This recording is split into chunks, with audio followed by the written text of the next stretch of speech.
Hey you snot faces, and welcome back to another episode of 90 Day Fiancé. This week is episode 5. And for the first time in ever, I haven't called you guys a stinky bink name. It's because I am sick as hell, y'all. I'm sure you can hear it all in my voice. This has contributed to me not being able to upload any videos recently. Last week I did have something going on, but right at the same time I got sick. So these videos are coming out a little late. Like I said, this is episode 5 from like last week. I do appreciate your guys' patience, and I am so sorry that I wasn't able to get these out quicker, but I will be recording the next few videos like today, so you will have to bear with me for a little bit, especially with this voice. And the next few videos will be pretty quick. They're not going to be as detailed as I like to get into them. And hey, maybe you guys actually might like this shorter format better. We'll see after everything is said and done. But let's go ahead and just jump right into it. We start out with our filtered up beauties, Sarper and Shekinah, and Sarper is finally in America. But he's not very excited about the whole move. He's being very sarcastic about it, being like, yippee, yay, we're in America. But Shekinah, on the other hand, is happy that they even got through the gate without being detained, because she's had so much plastic surgery that she does not look the same on her passport. But with all this traveling, Sarper is now showing a better appreciation for Shekinah since she's had to come back and forth multiple times, and the flight was so freaking long. And they seal everything off with his first kiss in America.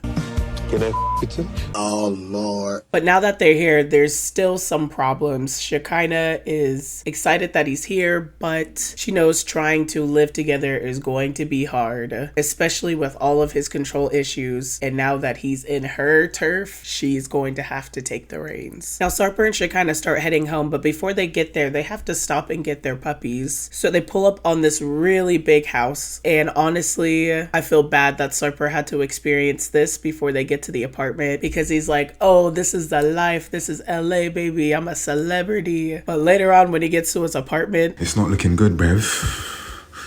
It's not looking good. But they pull up on this big mansion. It's Shekinah's friend. They let her in, and they start looking around for a dog named Ribeye. Where's Ribeye? I want to see. We should actually go find him. Let's go find him. Like, I'm afraid he might like knock down stuff. Ribeye. Ribeye. Oh my God. What is this? It's a cow. Oh, man. Everything is possible in America. Everything can happen. In this country, house cow.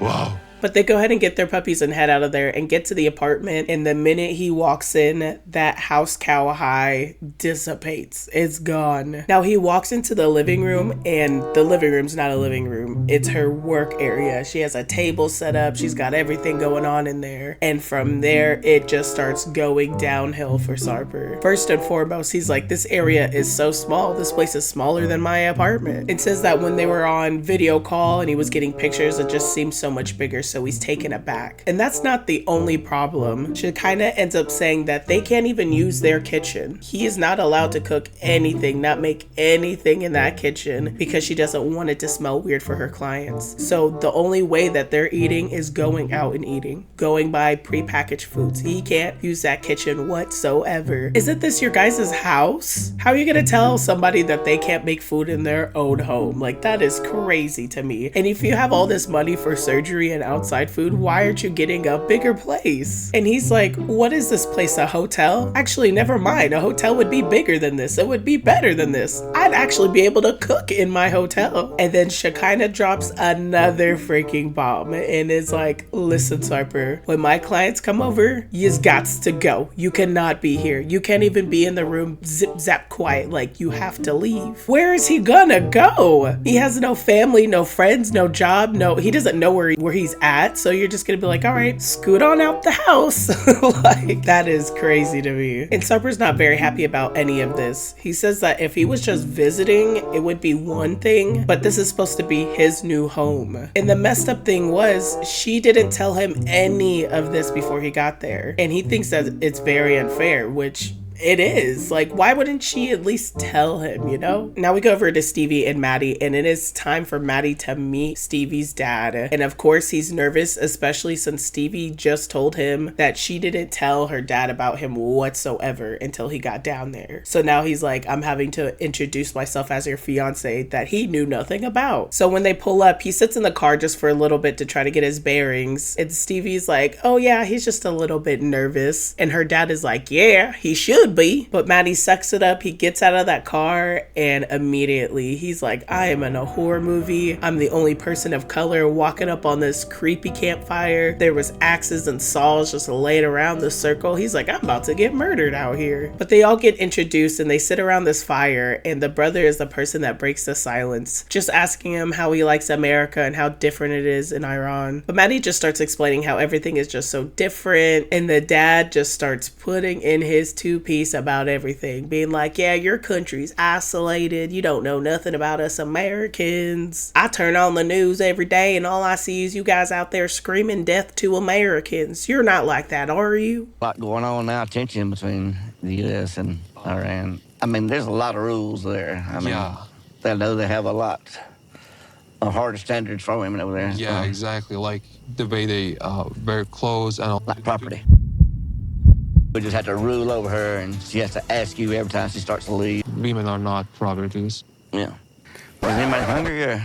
Now they all head inside and they have like a buffet spread out on the table, all kinds of food, and they get sat down to eat. And this is where we learn that Maddie taught English in Iran. I thought he was being taught English by Stevie, which I guess would make sense to be taught it and then you can teach it. I don't know. Apparently he taught English, which means how quickly did he pick up English then? Because if him and Stevie have been together for like a year, well, I guess how long have they been talking? I don't know. This seems all very quickly, kind of, I don't know what's going on. But they start getting into another serious conversation, and Stevie's dad is asking like, why are they going to marry in the 90 days? Like, why don't they wait? And they explain the visa to him, like, we have to get married within this 90 days or he has to go back. And just like every other family on the show, they're all like, we understand you want to be here in America, but how do we know that you're not just here for a green card? And to be honest, it's like, how do you prove something like that, like right here and then? When somebody asks you that, it's like you kind of just have to wait and see what happens. Like, I can't prove that to you right now. But even Maddie says, like, I can't do anything. Stevie has to prove this. And just tells him that he understands how he's feeling. And after all that, the dad again is like, okay, now who wants some candy? But he says he's still not 100% sure about Maddie. He's gonna have to keep his eye out on him. But honestly, it's better than what it was a few days ago where he was absolutely not okay with it. So now we head over to Mark and Mina, and they're headed off to North Carolina. And yes, they're about to get inside their own plane. I swear, every single time I see this, I'm like, this is the most baller shit ever! Mark explains that he has a lot of family down there, and Jordan's gonna come down there, so now it's just a perfect time for Mina to go ahead and mingle with them. Now, after they get off the plane, they start heading to the hotel, and they're just making small talk, and Mark is just asking if she's excited and everything, which you know she is not. Her face says it all, which I don't understand what her whole vendetta is against the whole family. Like, why won't she meet the family? I understand Jordan a little bit, but even then, just Jordan, like, she is so salty for what? But Mark starts showing him overstepping his boundaries a little bit, him talking to his daughter just a little too much. He goes on to tell Mina that he told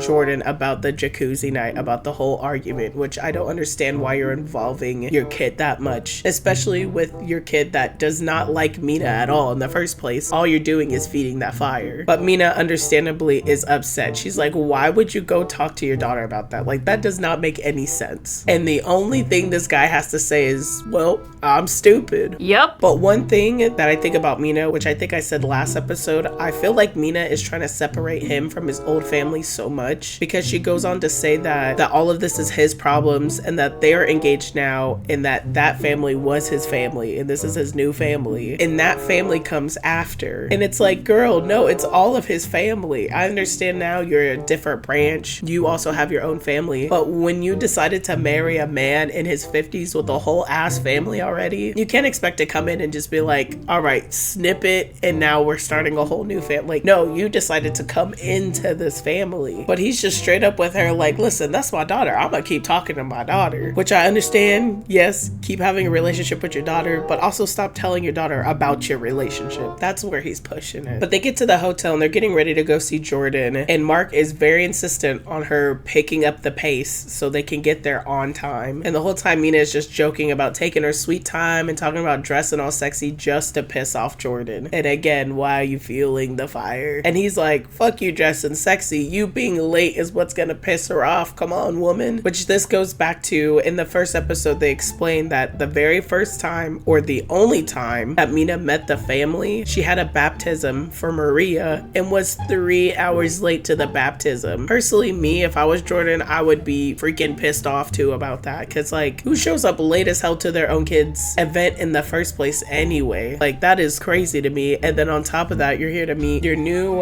partner's whole family and you can't even give them the courtesy to show up on time. But Mina did the thing that she had to do and she took her sweet ass time and they showed up late, and Jordan is not very happy. But they all gather up on the beach and Jordan's boyfriend is also with her, and it's just very awkward. Like, there's a whole bunch of tension. Jordan is of course just weirded out that he even has a baby because she's grown as hell. So she just says there's a lot of tension here, it's very weird, and that the whole dynamic is just off. Like, it feels again like he has his new family and she's kind of just thrown to the wayside. And Mina's like, well, I hope you don't think this is my fault. Yep. And Jordan from here on out just started pissing me off, because it's like, I understand you want the best for your dad and you're just concerned for his well-being and everything and like his love life, but like, she is just inserting herself a little too much. Like, woman, this is not your life, this is not your marriage. But Mina's like, I hope you don't think it's my fault. And Jordan's straight up like, it is though. If you were old as dirt, you wouldn't be having any kids right now, so it is your fault. Which is crazy. It takes two to tango, my friend, and I'm pretty sure your dad had some fault in this too. And what do you mean, whose fault? These people are in love. Well, Mark is in love. I don't know about Mina. I'm still questioning what's going on there, but Mina is like, I didn't think I should have to ask anybody if I want another kid. Like, she doesn't even care if Mark wants another kid. She's like, this is my body. He's gonna give me that baby whether he wants it or not. But Jordan, again, dictating how the whole family is run. She's like, I didn't think this is how my family was going to be, how my family was going to look. And it's like, girl, it's not just your family. Your family consists of a whole bunch of people that have their own lives. But Mark just tries to explain to her that nothing was really planned out. Everything kind of just happened, but they do want another baby. But Mina cuts it right off. She's like, let me speak to Jordan. I got this. So Mina and Jordan walk off and she's like, listen, I am not Jordan's friend. I'm here to get my money and my baby and my man, all right? I don't want anything to do with her. Which, again, you can't be this way when you're marrying a guy and he already got a whole ass family. But they get over there and Mina just explains to her that Mark has already told her everything about how Jordan feels and asks why she didn't come and tell her anything. And Jordan is like, I don't know you, woman, and the one time I tried to get to know you, you weren't even there. And Mina's like, well, you also didn't try either. So they're just going back and forth on being like, you didn't try. No, you didn't try. Neither one of y'all tried. But Mina goes to try to just put all the blame on Mark, and it's like, listen, that's his fault. We don't have a good relationship because of him. But Jordan's like, if you're trying to be his wife and try to be a part of his family, wouldn't you just want a good relationship? Like, wouldn't you seek that out on your own? And she's like, it was both of your guys' fault. Both of you guys could have made more of an effort. It goes on to bring up how she was super late to the baptism, and freaking Mina's excuse was that's just normal. What? That you just do that you just show up late as fuck to your own party. On top of that, not even your own party, your kid's baptism, like, and also on top of that to meet the whole family, like, that's just normal. No, bitch, that's not normal. Hours late, I could see maybe 10, 15, even I'll give you 30. Shit, I'll give you 30 minutes late. 3 hours late? How much of the party left did you guys have after that? Were you guys partying for 24 fucking hours? Like, that is extremely rudely late. So I do understand Jordan being upset by that, but Jordan do need to shut her mouth about telling him what he can and can't do with his wife having more babies. Like, that's very irritating. We gonna have to stop that. But she goes on to ask Mina, so you really want more kids? And she's like, yeah, I would want want more kids. Maybe not now, maybe in 2 years. And Jordan's upset with that. She's like, you're trying to wait even longer to have more kids? Hell no. I already told my dad he can't have any more kids. And she's like, you knew my dad was old as hell. Like, you're not supposed to be having kids at this age. And it's kind of common sense when you want to have a big family, you don't go search the senior citizen home. You go find somebody in their 20s or 30s, the age that she's at. And I kind of agree to an extent. I definitely think you should stop having kids after a certain time, because I feel like you should want to be in your kid's life as long as you possibly can. And how crappy would it be if you have a kid at like 70 years old? And I don't want to be that person, but you don't have much time left after 70. It would be a blessing for you to make it till they're 18. You'll be 88 years old though. Like, I don't think that's okay. And then you to be old as hell and not be able to actually like play with your kid when they're younger and stuff because you got knee and back problems and in surgery and shit like that. Like, it's just inevitable for the most part. Not everybody, but for the most part, when you get older, you start breaking down. You don't have much time left. And like, I think it's horrible to have kids at that age, because again, you should want to be in your kid's life as long as you possibly can to support them through whatever, to see them grow. I would want to be in my kid's life until they're 100 years old. Like, I would want to be there for so long. I can't imagine going out while my kid is still a teenager or something like that. So I do understand where Jordan is coming from, but at the same time, she can't control her dad. If anything, the points that I would be bringing up is about how Mina doesn't want to be a part of the family. They could have more kids, but like, Mina is trying to separate them so much that I feel like I would be losing my dad, which would be an interesting feeling since I don't have one. But like I said, with every freaking family, and especially with Jordan, she feels like Mina is here for a green card and money, and she's like, how do I know you're not down here for that? How do I know you're not using my dad? And again, you can't really ask somebody that and have an answer right there and then. That's just not how it works. It's gonna take time to see somebody's true intentions, because Mina could be the best actress in the world and be like, I love your father, he is the one for me, I want to marry him, spend every single second. Like, she could say all that. I could say all that to you right now about that man, and I don't even know that man. So it's like kind of hard to ask somebody that and then you expect an answer like right there and then. Mina probably gave the worst possible answer she possibly could give. She flat out just called her a snake and was like, you're not coming to my damn wedding. Get the fuck out, bitch. You are a snake. And Jordan's like, damn, did you just uninvite me to my dad's wedding? And she's like, yeah, snake.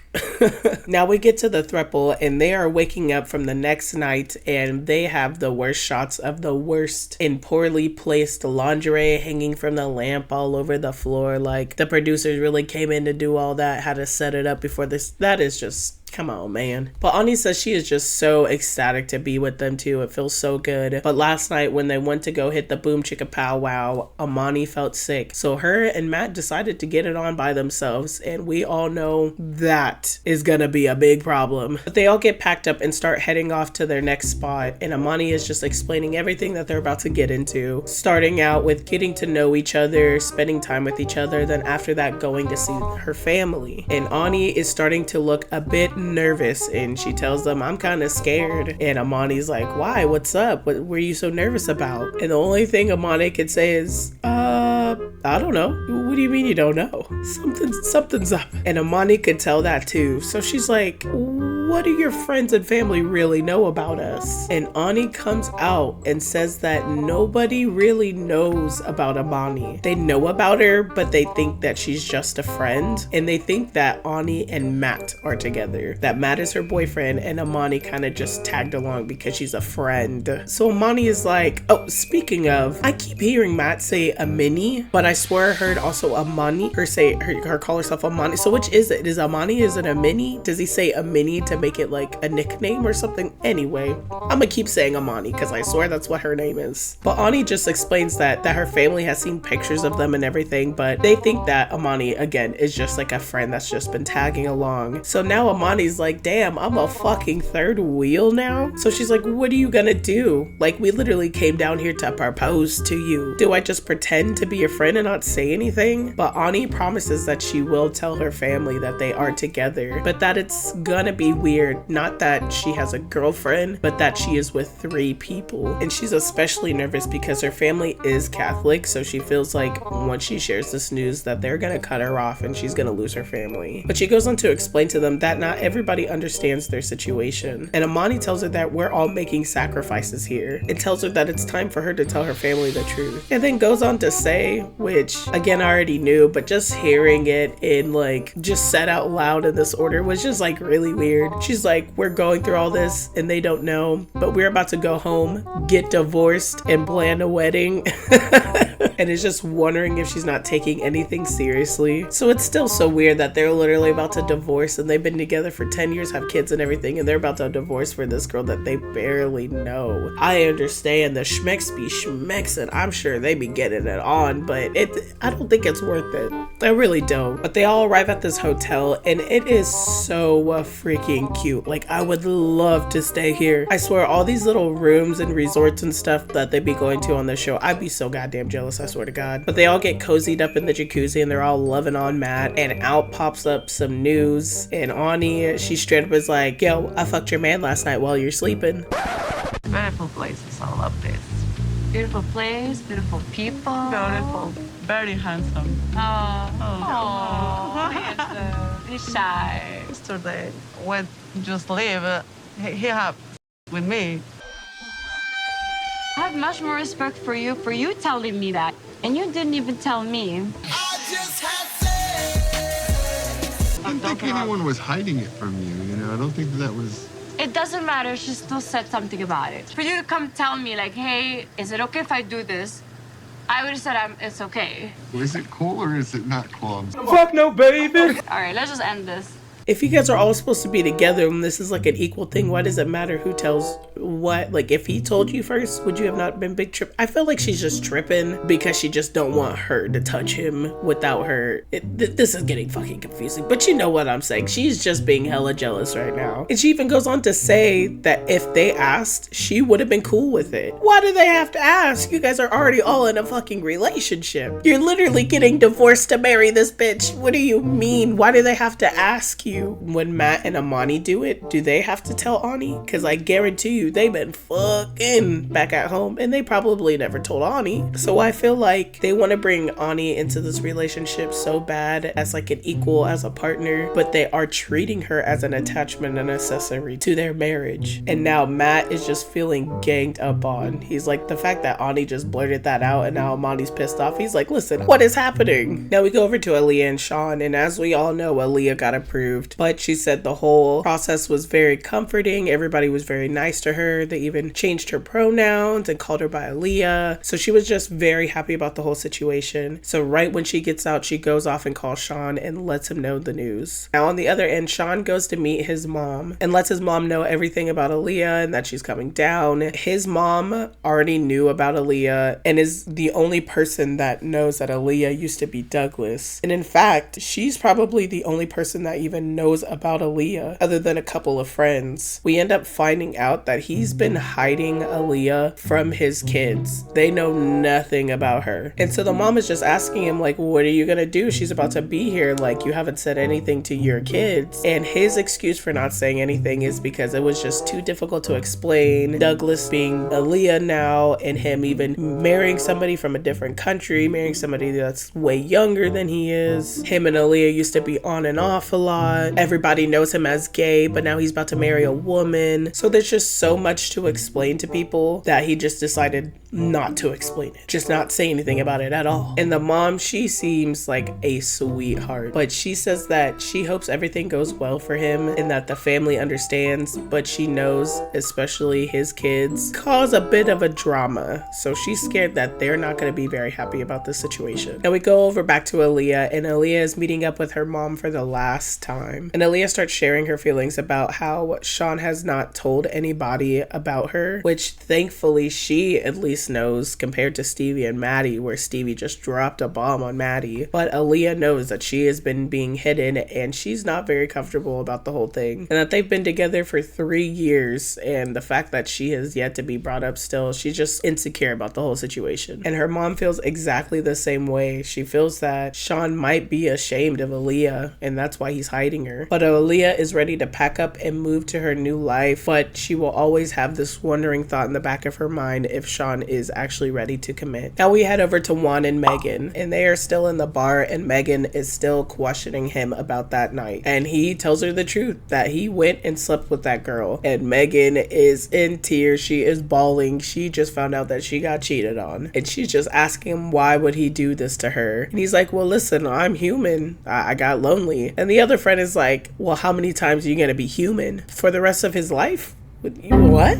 And he tells them now that he's here that he's fine, like he just wasn't feeling lonely. And Megan is like, oh, so you just need to be babysat for you to act right. And she starts crying even more. And she's like, it's taken a year for you to admit this to me. How dare you leave me in the dark? You ruined our relationship. And if you're new here, Megan is not Juan's woman. Jessica is. Okay? Megan is Jessica's friend, and she is more invested in this relationship than Jessica is. And Jessica finally pipes in and tells them, listen, I already knew this. We worked it out as adults. We got past this. So why are you letting Megan question your mans and bringing back up the toxicity? Why is that a thing? You should have told your friends to stay the fuck out of it. Or if you really wanted them to know, just go ahead and let them, like, why are you doing this? And even Megan is like, how could you do this to me? I love you more than life. I would literally give you my life, Jessica. You need to find a life. But she just explains to her, listen, this happened a year and a half ago. We got through it. We're adults. We worked on it. We're in a better place now. And Megan is like, listen,